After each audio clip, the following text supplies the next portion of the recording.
Greetings, people. Yard reviews. Right now, we are talking about the movie A Walk Among the Tombstones, starring Liam Neeson. I saw this film. To be honest with you, after seeing the trailers, I was expecting Taken Part 3 or Taken Part 4. But to be honest with you, it wasn't that. It was pleasantly surprising, very refreshing. Liam Neeson did some proper acting, and this is the art. Just to get the premise without spoiling, it's a thriller. It's a psychological thriller, so it's not an action movie. So I'm just gonna give you like a basic breakdown without trying to spoil anything.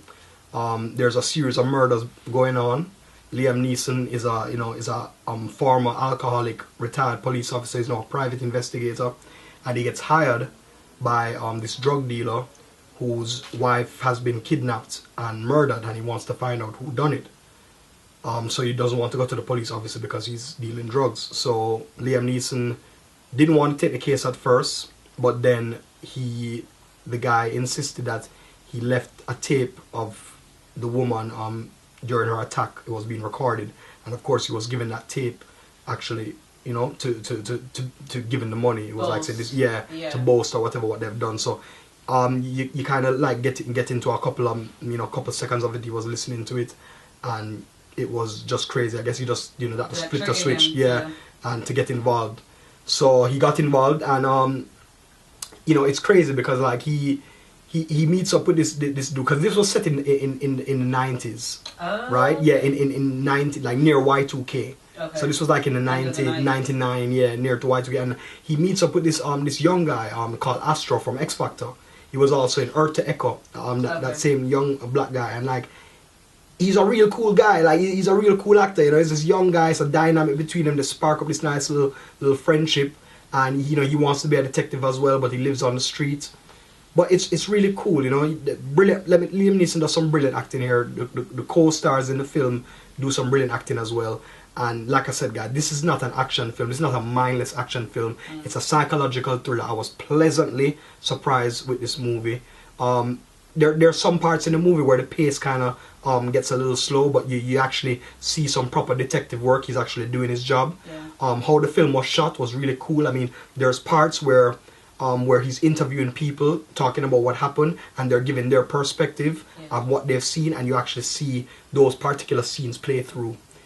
So when you see their perspective get played through in scenes, so it's really cool. I mean, it's a pleasantly surprising film. Like I said, you'd go in there expecting this big action movie, and it's really a psychological thriller on the lines of a Seven or something like that. Some serial killers on some really sick, crazy stuff, and Liam Neeson has to, let these guys pay for what they're doing. And believe you me, there are certain points where it gets very tense.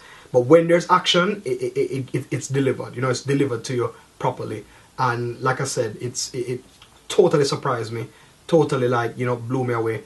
And Liam Neeson, like I said, did some brilliant acting in this film. And his supporting cast was also, very well. The director for this film, I'm not really sure. Scott Frank. I'm not really sure of his filmography, but he did a pretty good job with filming this, I believe. He did Minority Report.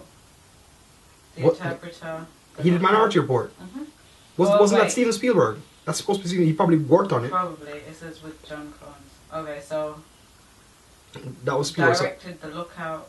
Oh, the Lookout. Yeah. Well, that's the thing. His filmography. I mean, I'm not really. Probably just worked with. Worked with a lot of big directors, but I was surprised by this film. This film was really well put together. And like I said, I didn't expect. I expected something like an action film, and I got something different.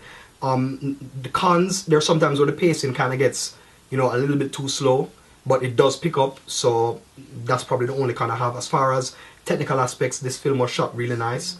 I like how they did, like when he was doing the interview, like how they do those sequences with the shots. And you also like when another cool part was when because they had this truck. They were using this truck to kidnap these females, right? And every truck was always painted with a different company. So like every time you interview somebody, they said that what you saw on the side of the truck, and they'd be like AJ's Plumbing.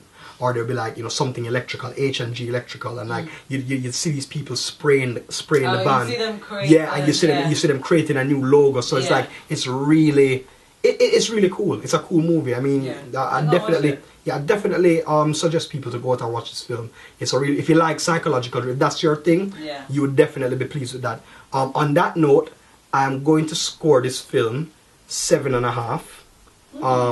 I think it's dope. And that's why I would score it so high. Liam Neeson does some brilliant acting in there. Like I said, it's not a mindless, action movie where he doesn't speak that much, and you get to see he plays like a tortured soul. When you watch the movie, he just coming off alcoholism, and I'll let you guys watch the movie. I don't want to spoil it. There is a reason why he got off the drink, and you get to see that reason why, and he gets to play more into the type of person that he is and why he's actually taking on this case. Yeah. So you get to see more into his character, into his psyche, and why he does what he does. But 7.5 comes, guys. I think this movie is really good. I think you guys should go out and see it. It totally surprised me, like I said, and yeah, you go check it out.